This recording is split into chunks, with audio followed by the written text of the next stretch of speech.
Welcome to the first section of week 2 for advanced consumer behavior. Now this week we will continue to discuss the classic model of consumer decision making and particularly the selection and evaluation of alternatives. And in this first section I'm going to talk about extensive and compensatory decision making. This section is a little bit longer than some others because that particular step is quite complicated and complex. Now remember from last week we had this figure about the consumer decision-making model. We talked about problem recognition and information search already. So now we are focusing on that third step, the evaluation of alternatives. And what is often discussed here is that it depends on the evaluative criteria. What are we going to evaluate?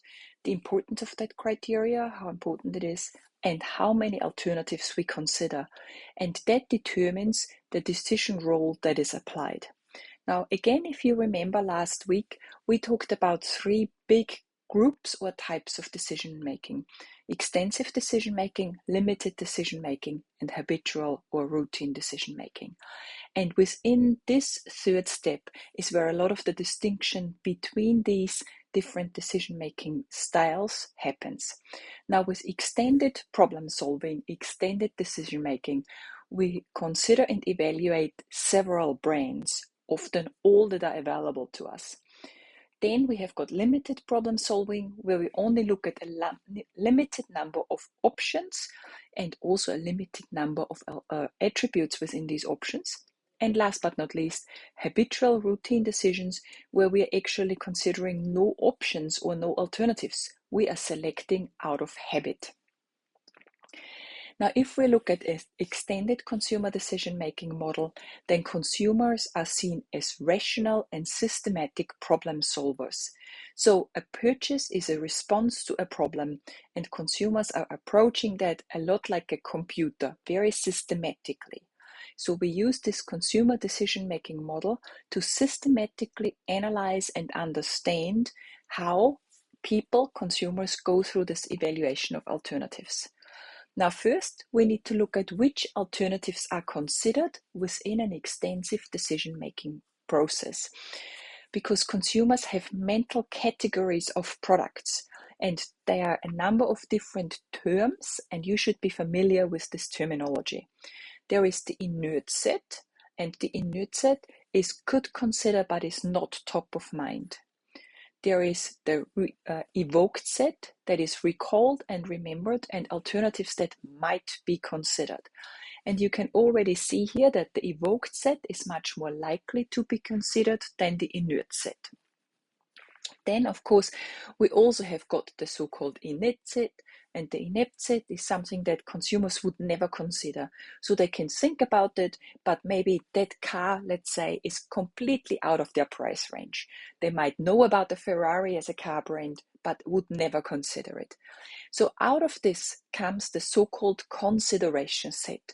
And from these different sets of categories and products, this is the most important set, because the consideration set is the group of products that the consumers can remember, that the consumers might be enticed to remember in the inert set, and that out of that set they are making their decisions. So the companies want to be in that consideration set. So what are consumers looking for? What can they remember in terms of the brains? And what are they considering, maybe within first budget considerations? Now we're looking at which evaluation criteria are identified. So once we have our alternatives, the different brains that we consider, we now look at according to which criteria, according to which attributes are we considering them. Price, the brand name, the country of origin, where it's made, what it considers. And these evaluation criteria also differ in the type, so which ones, in the number, how many, and in how important they are. This is already how you can say that this is getting quite complicated. So our mind, our brain has to do quite a lot of cognitive computation. Consumers determine the criteria or the attributes, and the importance of that criteria or attributes. And marketers in this case ask consumers to rate different criteria and also often rate the importance of that criteria. So we can approach this from both different angles, from the consumer and from the marketer's point of view. Now, let's have a look in more detail about the selection of evaluation criteria, because very often there are certain criteria that most consumers will use in order to evaluate a particular option. The price, the brand name, things like this. So choosing the dimensions used to judge the merits, the quality of competing options. And criteria where products differ from one another get more weight. Of course, let's assume everything costs the same, then price is not such a big criteria to make your choice between these options. And determinant attributes are the ones used to differentiate between the choices. So for consumers, this is something that they might determine and calculate on their own. But of course, if we are turning this round towards marketers, then you can see that they are trying to elicit, to find out what do the majority of consumers consider and which attributes differ between the products that consumers might consider. So marketers need to know what criteria are crucial, and then they ask consumers to rate these ones. And you can see that very quickly we are getting into these kind of tables. So we have the importance of criteria. For example, we are asking to rank or rate a number of different buyers, the importance of the price, the size, if there is warranty involved, etc. And then we can also ask the consumers not only the importance of the criteria, but the evaluation of attributes according to particular brands. So in this case, let's say we have got some cell phones here, or maybe cameras, but let's stick with the cell phones, and you can see that a consumer here has rated the price of Sony number 5 and the size of Sony is a 3, and then you can see how there is difference, very methodic and systematic difference between these particular products. Now, with extensive decision making, this is really what marketers are doing. So you will come across this quite often when you are filling out a questionnaire for a company, maybe.